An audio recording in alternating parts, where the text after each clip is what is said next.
নমস্কার, আমি তোমাদের জয়দেব শাস্ত্রী। একটা কথা আজকে বলবো যে শ্মশানের জিনিস বাড়িতে আনতে নেই। কেন আনতে নেই, কি কারণে, সেগুলি নিয়ে আজকে আলোচনা করব।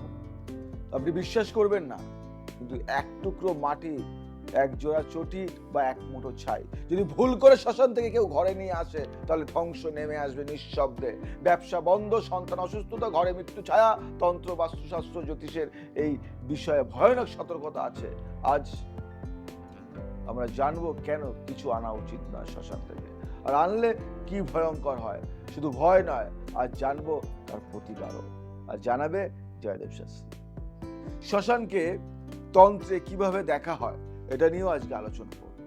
শ্মশান মানেই মৃত্যু নয়, তন্ত্রে শ্মশানকে বলা হয় সূক্ষ্ম জগতের প্রবেশদ্বার। এখানে 3 ধরনের শক্তি কাজ করে। ভূতাত্মা, যারা অশান্ত, তৃষ্ণার্থ, অপূর্ণ কর্মযুক্ত। অপসরা, শাকিনী, ডাকিনী, যারা শক্তিশালী, আকর্ষণীয় কিন্তু বিভ্রান্তিকর। তান্ত্রিক দেবতা যেমন কাল ভৈরব, চামুন্ডা, যাদের পূজা হয় রাত্রি 3য় প্রহরে। এই স্থানে স্থূল জগতের বস্তু, চটি, কাপড়, ছাই, কাঠ সব হয়ে যায় আত্মিক শক্তি দ্বারা পরিপুষ্ট। এগুলি ঘরে আনা মাত্রই সেই আত্মিক প্রবাহকে আপনার বাড়ির বাস্তুকে আক্রমণ করতে দেওয়া। তাই ভুল করেও এই ভুল করবেন না। কেউ যদি শ্মশান থেকে কিছু আনে, তাহলে ঠিক কি হয় সেটা কি আপনাদের জানা আছে? যদি জানা না থাকে, তাহলে এই অনুষ্ঠানটি মন দিয়ে দেখুন, মন সংযোগটা করে দেখুন। মাথা ব্যথা, মানসিক ভারসাম্য হারানো, আত্মার তরঙ্গমালা মস্তিষ্কে চাপ তৈরি করে। ঘরের দেবতার শক্তি কমে যায়। লক্ষ্মী বা কুলদেবতা থাকেন না, কারণ শ্মশান দূষিত কিছু মানেই অশুচি প্রবাহ। সন্তান কান্নাকাটি করে, ঘুমায় না, কারণ শিশুরা আত্মিক শক্তি অনুভব করে প্রবলভাবে। পশু পাখির চঞ্চলতা, বিড়াল, কুকুর, টিয়া পাখি হঠাৎ ঘর ছাড়ে। বুঝতে পারলেন?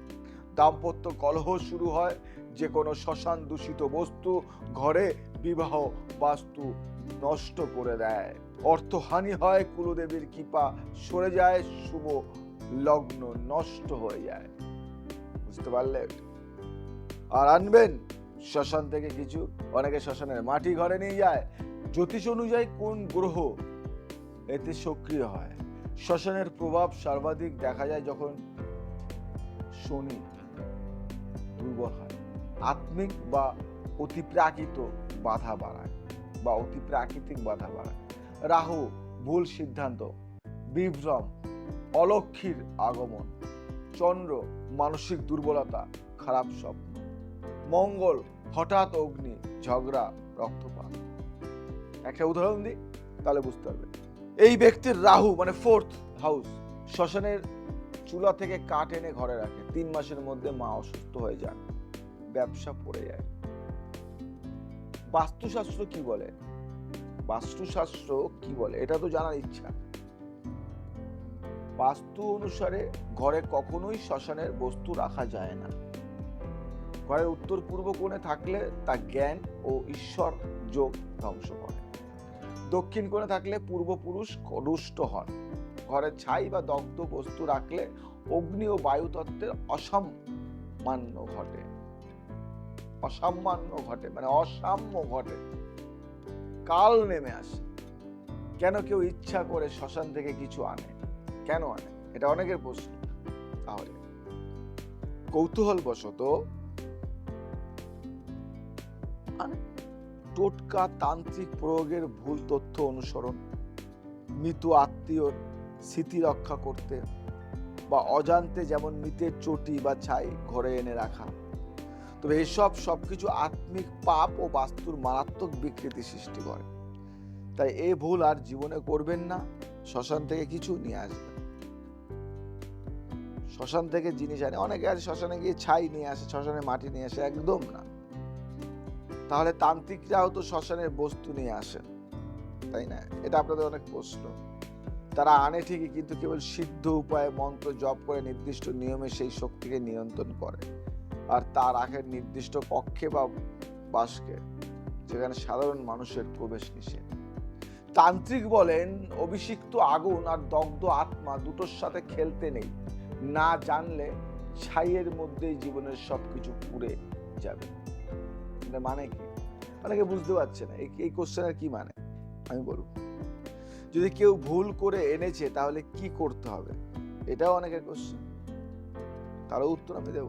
জিনিসটি লাল কাপড়ে মুড়ে নদীতে বা শ্মশানের বেদিতে ফিরিয়ে দিন।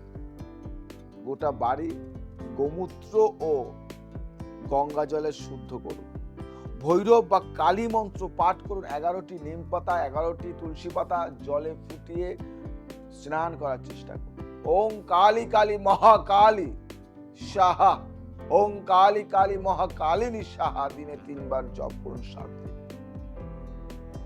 একটা টোটকা বলি, গোপন টোটকা বলবো, গোপন টোটকা, যে টোটকা জানেন না। যদি শ্মশানের অশুভ শক্তি ছায়া ফেলে ঘরে প্রতি শনিবার রাতে 60টি নিম পাতা, 1 টুকরো হলুদ, 1 চিমটে গোময়,